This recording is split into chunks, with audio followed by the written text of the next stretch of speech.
Hi, ladies and gentlemen. You are watching and listening to a very special edition of Open Bar. I'm Mike Morales here. I know it's been a long time since we've seen each other. Where have you been?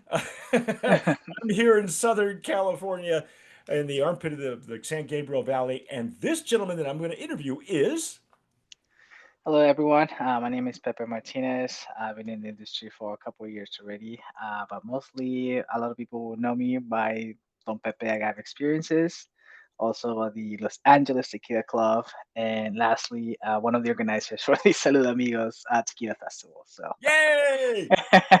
And you're probably wondering why I'm interviewing him right now. Well, Pepe has been a student a very patient student of the Consumer Catador course, which I've spent the last year and a half revising because when we first published it, and Pepe was one of the first ones, well, yeah, toward the middle of the folks that was taking the course, that there's been so much since we published it, a lot of noise, a lot of accusations, a lot of controversy, let's just say, absolutely. that has made news in the tequila industry. And for those of you who have been following tequila, you know what's going on. I'm not going to repeat it right now. In fact, Alex and I will probably have a rant very soon about Diageo, but we won't go into that right now. But anyway, so Pepe has been one of the star students, but when we started revising the course, I had to put everything on the back burner, including graduating this gentleman. In the meantime, what have you been doing? First of all, let me ask you this. Why did you figure that you wanted to take this course? I always ask this to all of our TJs because the quality of the work that Pepe was submitting was far and beyond, some of the beginners that we were getting. And I thought to myself, it was always interesting to me to find out why they wanted to take our little humble course. So you tell me what drove you to go, hey, I think I'll do this. Yeah, absolutely. I mean, I feel I started my tequila journey back in 2018.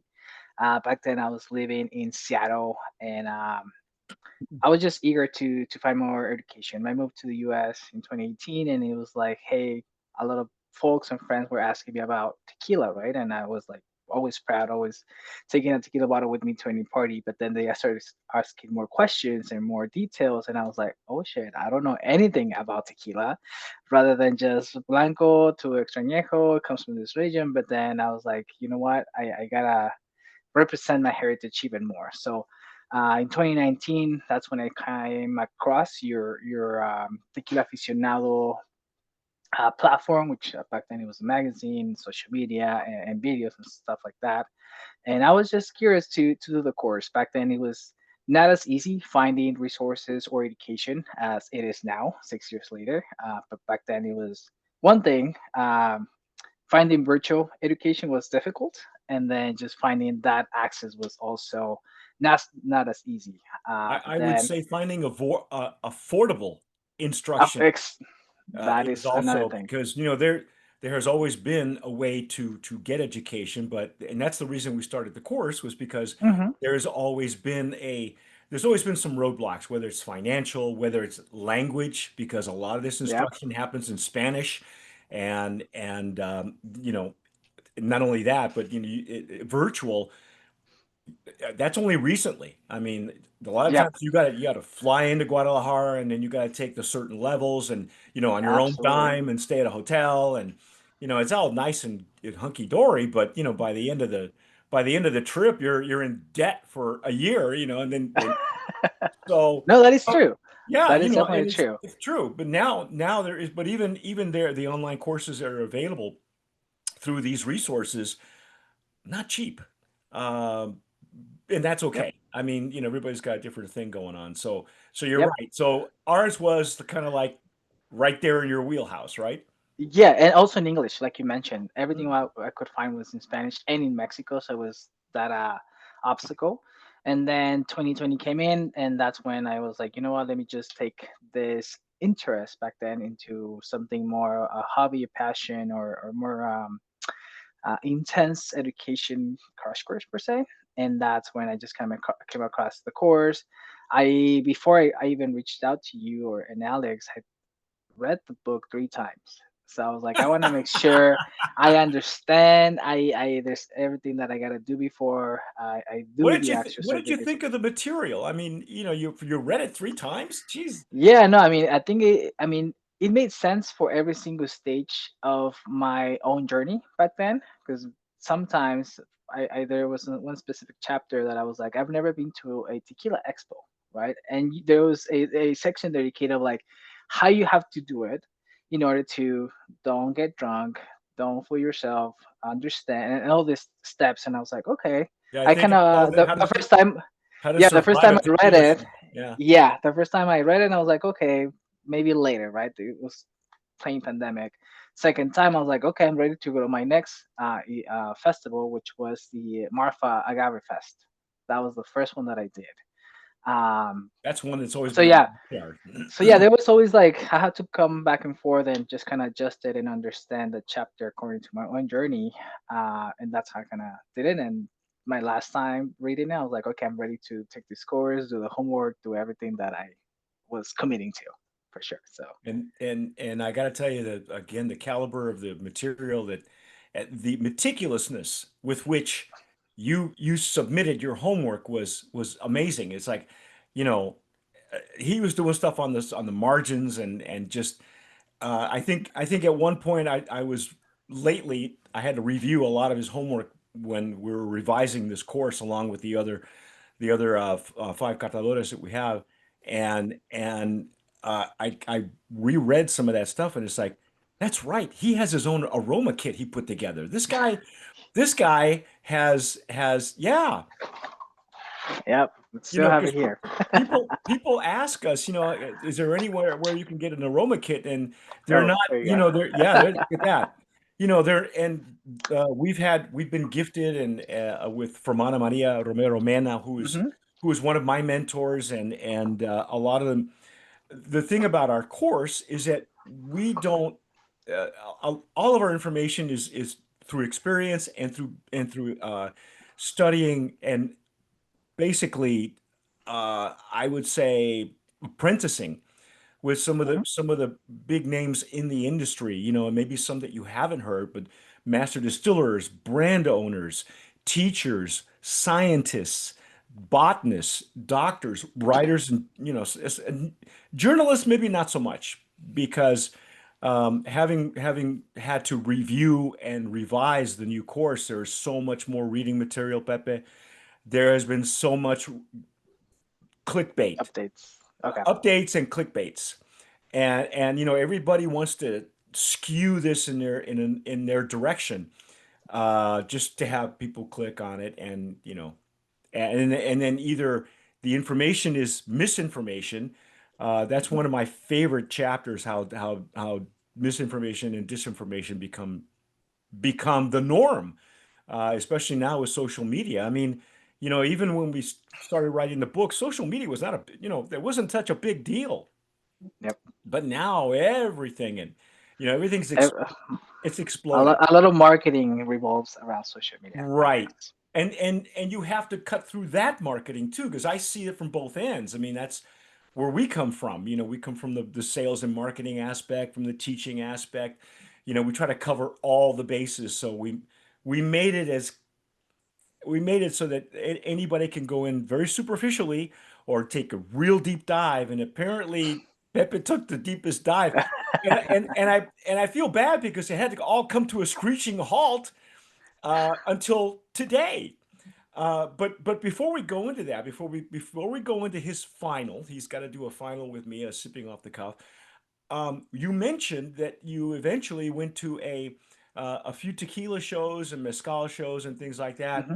and obviously you picked up and learned a lot of stuff because now, as you mentioned in your bio, real quickly, you are one of the organizers of the upcoming Salud Amigo Fest, right? That is correct. Yes. So, what possessed you to, and the reason I say that is just because myself and former partners, we were the first ones in the United States to put together a tequila show when there were no tequila shows. I was living in New Mexico at the time. I lived there for about close to 18 years, and we were the first ones to do it, myself and former partners, and it had never been done before. And by the fourth year, it was a smash. It was crazy. So, and it became, tougher and tougher to do these shows and to run them successfully. So, what possessed you to undertake putting a show together in now in an atmosphere? When we did it, there was nobody doing it. Now you can't spit anywhere in the United States without hitting a tequila show or a taco show That is or a right. or a Chihuahua and taco show or a music and tequila show. They're everywhere. But now, especially in Southern California, why? I mean, the market is pretty saturated. You got to admit. So, Yep, that so that is true. why now? More than anything, I really wanted to offer something more different to what's been offered. Uh, as you know, we focus on providing experiences, right? So people will go to a traditional tequila festival or any tasting festival, but then it always comes back to how people felt, right? What people learn. So I think that was a thing that not many festivals emphasize nowadays. It's like, oh yeah, just go taste, meet some people, and then bounce out. Here, we want to really focus on those experiences through education. As you know, we always been doing agave education for a couple of years, so we want to make sure people take that experience to their homes, share with family and friends, but then also adding a technological component. Not many people know, but I do have a tech background, so we're adding extended reality to the show just to offer that opportunity of people that have never been to Mexico, have never been to a distillery. They can experience a virtual distillery tour, so they can at least see how it looks. Obviously, people will say, "Yeah, I can watch a video." Yes, you can watch a video, but then also having the people, the master distillers next to you, having that ambience will definitely encourage people to go visit any of the distilleries or places in Mexico, and that's what we try to make. We want to make sure you feel like you're in Mexico. As soon as you get that from that experience, we have a special guest. We have maestros tequileros, maestros mezcaleros, and that's another thing that I always love doing. Bring people together through a beverage, in this case tequila. Everyone smiles once you say that word, and keep that emotion, that joy of being part of this culture that honestly doesn't have ethnicities, because now anyone can enjoy a glass of tequila, but obviously it comes from my heritage, right? So that is kind of the approach that we did for this festival. That we want to make sure that we bring people to the community, that you experience something, and education is the main key component that you take home. Wow. So this year, and I'm going to make sure that we expedite that we fast track this interview so it comes out prior. You have the show coming up when? Why don't you tell people where they if they want to get tickets and they want to know where to get them, you know, Absolutely. uh, give me the Yeah. website, So give me the dates. yeah, so the name of the event is Salud Amigos Tequila Festival. It will be on Saturday, July 26th at Long Beach, California. We're hosting this event inside Thunder Studios, which is the big production facility where they make commercials, movies, whatever you think about the media entertainment. And we're having more than 60 brands attend, from tequila, mezcal, and other agave spirits as well. 10 master distillers, they're going to be our special guest. And then a lot of new surprises, vendors, of course, food and music available. So tickets will be available on our website, saludamigosfest.com, and through Eventbrite. So make sure you guys get some. And Cool. thank you for that. Yeah, no, no. I mean, that's what this is about too, because even our own catadores, our own graduates, they all do something else. All right. I mean, this is Mhm. probably the only thing that I do, but everybody else has a different job, or they promote tequila on the weekends or on the free time, and so everybody, or they have their own business, and so we want to make sure that we promote them as well. So. Also, when you came to LA, I initially thought you were from El Paso only because I know his phone number and his phone number's got an El Paso area code. But I had no idea you were in Washington, and then when you moved what moved you to LA? Was it just work or? Through my wife, Alejandra Flores, also co-founder of the LA Tequila Club. She got a job here, and that's why we came to LA.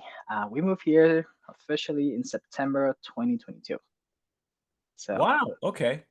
Yeah. since then, we've been here, and the club started in that same week actually of September 2022, Wow. because it was our second time attending the LA Tequila Fest, and we're like, let's do something. Let's show up. Let's demonstrate people that now we have a physical location because every before that it was just all virtual.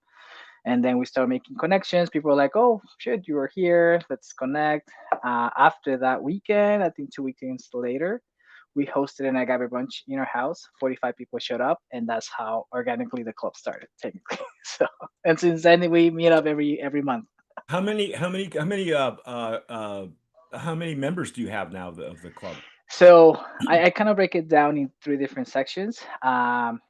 As of last year, 2024, we had over 3,000 people showed up our event at least once. Wow. But then committed members, we have under 100, I think 86, 87 right now that are paid members.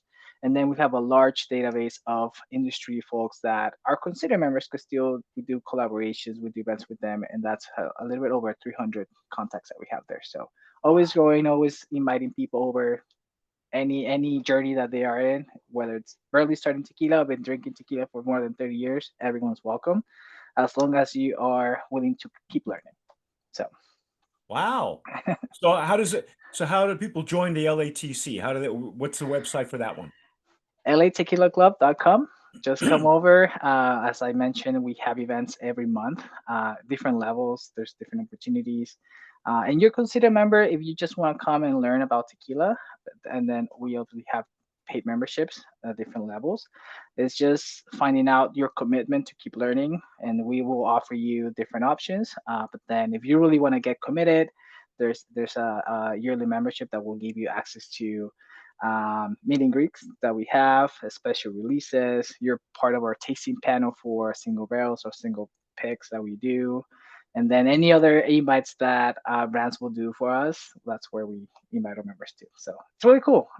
Really, Yeah, wow. Does this take most of your time? Is this the only thing you're doing now, or you still? as of last year, July 2024, I became full time in agave. So now it is my full time thing. Wow. Wow. And Holy it is cow. fun. It is definitely a fun thing to do.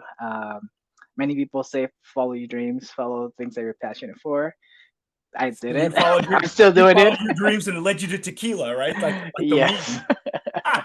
Yeah, so that definitely puts you like in different opportunities, different experiences.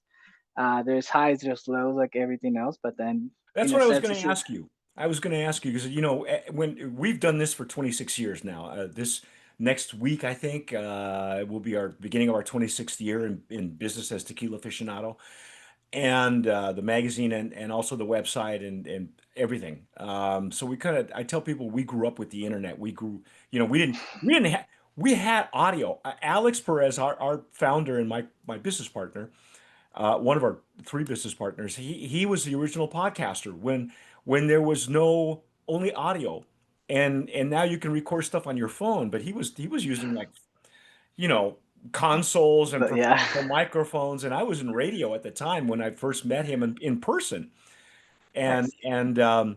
yeah, and so we did a sipping off the cuff at El Cholo in Pasadena, the original location, Okay. Yep. and that was a live 2 hours of and at the time I was in radio, so the last thing I want is dead air. I know to keep talking, right? And so you can hear the noise and people laughing, and that we had the waiter come up and ask us for our order and things. It was crazy, but it was fun, and it was the first time we'd ever done it. And rather than have him edit it, he just broke it up in two pieces, and it was like a couple of hour show, and at that I time. mean, we still do the same, which is with video. So Well, yeah, now it yeah. comes full circle, and now the audio gets stripped from the video and you can listen to the podcast as Yep. well as look at the podcast. So it's interesting how it's all come full circle. But I was going to ask you, since we've been we've seen some wonderful stories of great people through the industry, and we've seen some terrible, just heartbreaking things that have happened to anywhere from brand owners and distributors and importers. But on a personal note, especially putting together a show, there's only been one other show. We had to stop in New Mexico after 4 years, and then at the time there was another show that was just starting up. called The Spirits of Mexico with the late Dory Bryant, Mm. who the first time I met her, I was surprised her because she didn't know it was coming. And she goes, "Oh my God, you're the godfather of tequila shows." And it's like, "Oh, really? Okay." So, and she really took the bull by the horns and it became the star show of the year. It used to happen in Old Town San Diego. They take over Old Town, Mm. which is a state park in San Diego, literally. And we've had some wonderful stories there. And then, God bless her, she sold the brand, and um, I think IWSC ran it into the ground. So whatever, Mm. whatever happens, happens. But so up until that point, there really hadn't been a show that would bring master distillers and have modern, discussions and panels and things like that. I mean, there's more and more of that now, instead of just being a drunk fest. Like there are still some shows out there, and I won't mention any of them, but they happen all over the United States. It's not just here in California. There are really good examples of how you should run your shows, and really terrible examples of how you never should run your show. Correct. But what sort of disappointments did you have you come across that have really stuck with you, and you go, this is a learning experience. I'm gonna take this and learn from it. Is there something you From could like relate that you can talk about? festivals, you mean? Well, During yeah, like shows? or just, anything related to LATC. I know, for instance, me being having been the main partner in the organizer in the first tequila show, there's so many things that happen at the last minute that looks Mm. that the general public doesn't see, because your Yep. job is to handle the problem and make sure that the public has a good time. They Correct. get what they're paid for, and they get more than what they paid for. But behind the scenes, oh my God, you're talking people down off their ledge, and uh, anything from glassware to disgruntled, hotel Yeah. managers, stuff like that. I think the three main things that we always encourage or aim to do is making sure hydration is available. That's the main thing. Second thing, education. We want to make sure people are educated or get educated or willing to get educated. Any of those, that's our main core mission. And then lastly, I will say making sure anyone in the life cycle, we'll call it product life cycle, are aware of the benefits that we can offer. That can go to a participant, understanding that, hey, we're providing you access to master distillers, tastings, education, experiences. As a brand owner, making sure that, or we can help in maybe securing you a new account, making sure you're connected to distributors, importers, people in the industry. Same thing with the importers or distributors. They're key components of that life cycle, making sure that they can support us to make sure that that experience that we're trying to offer the brand owners and their participants, it's like well done. Because I mean, without them, there's no product available. And Mm. then lastly, any other people in the industry, bartenders, retail owners, or bar managers, or any in that area. Because I mean, they're like the front army of showcasing any of the products that we're trying to showcase. So there has to be a full circle of everything and making sure that we can align everyone. That is one of the hardest things that we come across because you come in and meet new owners and they have no clue what's happening. They don't understand the market. They don't understand the tier distribution system. It's like, oh, okay, so let me take you back, right? And that happens to every single of those points. And I So think so that's you the wind up educating them as well. yes. Yeah, oh Boy, yeah. that's like herding Not cats, all the man. time, but it happens. And now, That's obviously, myself, I get educated too, and so I'm always looking for information, making sure that the what I'm talking it's relevant, right? But yeah, that is definitely one of the hardest obstacles that we have come across. And then you have the last component of people that are willing to help you for the festival or any show you're doing, but just they're so disconnected from the industry. So it's like, okay, let me go back. It's a lot of full circles conversations and the stuff. So that is the biggest obstacle that I've seen. But I mean, we enjoy that because I mean, at the end of the day, is promoting and advocating for our heritage through a beverage. So Well, that's a huge responsibility that you've undertaken. but considering the type of student, the way you were submitting stuff and the way you were dissecting things, I figured you had this guy's got the you should have been a surgeon, because you're just so precise. I wanted to, but then I'm scared of blood. I found out like that later. Really? Oh my gosh. Well, there I you cannot go. do anything related to blood. So No needles for you, pal. no, no, oh no, No tattoos, and then nothing uh-uh, like no agave nothing. tattoos. Oh Nope. my goodness. Okay, well, all right. Listen, there's one last question I'm going to ask you.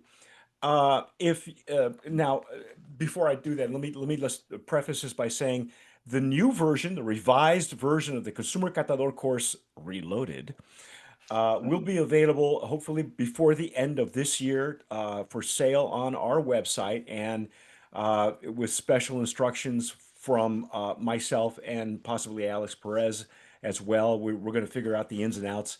I believe that the finished product will be available on our website, and we'll let everybody know when that happens. Um, but let's just say it's out and somebody came up to you, whether it's LA at LATC or they somebody on the street, and they say, "Hey, Pepe, you know, what do you recommend for us to take as far as as far as instruction?" And I'm kind of leading the witness here because I know you and I have talked about this before, but what would you say to them about our particular course? And you haven't seen the revised version. It's a little bit changed, and the exercises are a little bit different. But the additional reading that goes along with every single chapter is so thorough. It'll blow your mind.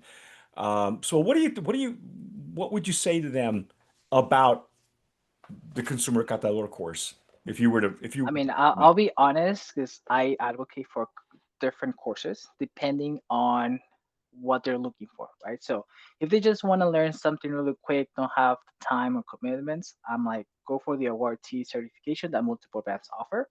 That's a quick and easy one, high level. And then if I see that they really want to get into it, they really want to invest because you gotta buy bottles, you gotta invest time.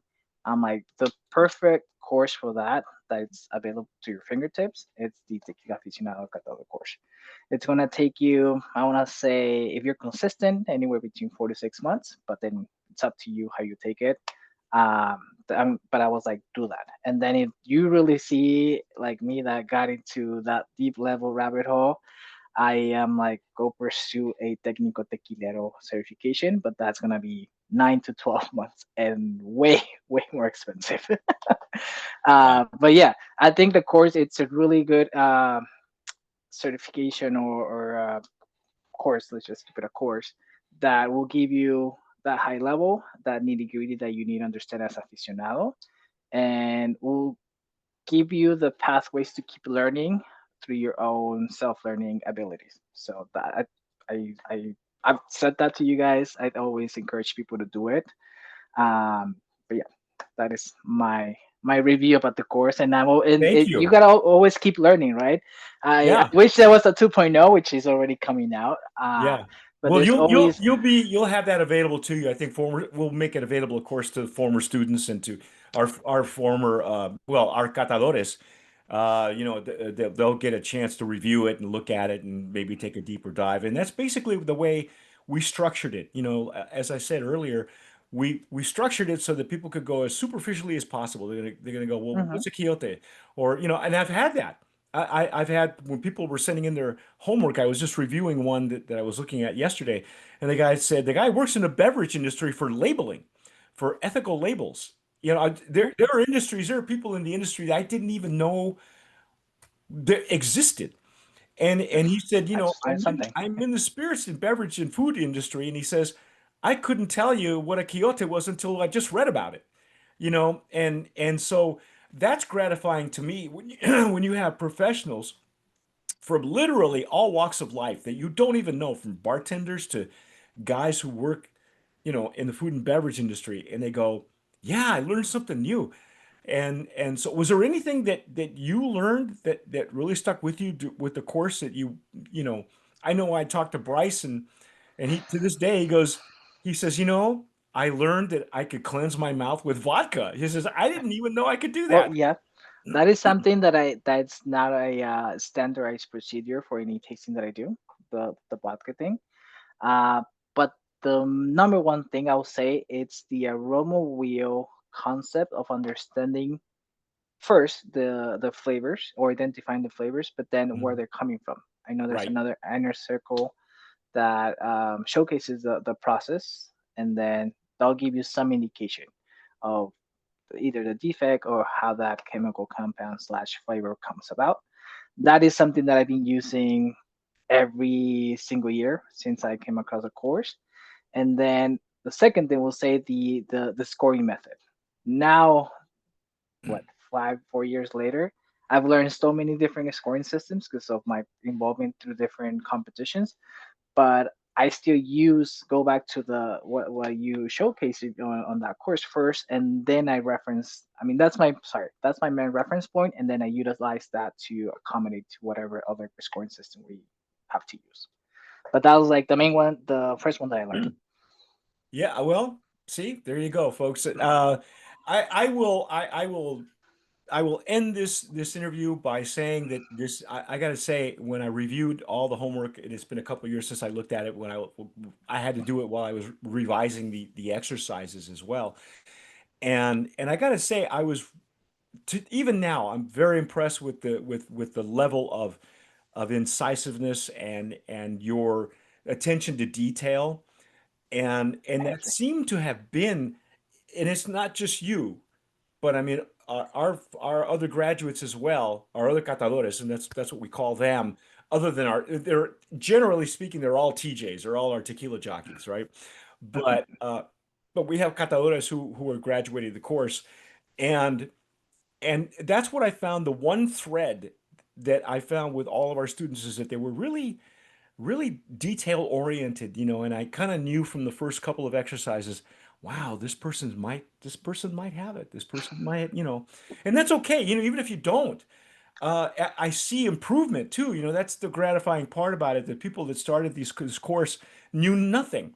And by the end of the course, they were like, oh yeah, I get it now, and you can see the improvement, the level of improvement in just by submitting the homework. So I'm with you, it just became, even deeper. I thank you for making that, for giving me that because, I reviewed every single one of the homeworks that people would send in. And yes, I will get to everybody else who was midway between the courses. But anyway, this I'll call this our end of our open bar with Pepe Martinez again. Salud Amigo Fest. That's coming up by July 26th, correct? Yes. Yes. Look it up on the website. If you follow him on Instagram, you can follow them, LA Tequila Club on Instagram. Follow us on Instagram, Tequila Aficionado. You can follow Salud Amigo Fest is also on Instagram. So get your tickets. Don't miss out. He's got some really interesting people showing up. We got some great brands as well, and maybe one or two surprises. We We'll might see. We'll see. we might just And crash. Can if I we? may add Can we something crash your else, party? like oh yeah, please come over. Okay. But more than anything, just kind of want to close this interview of saying thank you for being there to answer all my questions because I know I asked many questions and sometimes they were difficult. But I consider you and Alex my industry mentors, right? You guys were always there for anything. And the day I met you guys in person, I still had that admiration for you guys. Not only myself, but then also my partner and many other people that are part of the club. We really appreciate you guys being there for longer time, right? Um, Paving that path for us, the young generation, and really appreciate that. Well, it's been our pleasure, and you're welcome. I will take that. And that being said, you have been watching and listening to a special edition of Open Bar. Mike Morales here in the armpit of the San Gabriel Valley, and we've been speaking to that gentleman out there who is. Pepe Martinez, and thank you guys for listening here today. There you go. Now, don't forget, get your tickets, go to the website, and in the meantime, stay tuned because now we get to do your final. This will be All fun. right. Wait till you see this, folks. But thank you again for watching, and whatever you folks do, tomar sabiamente. That is true. Salud, amigos.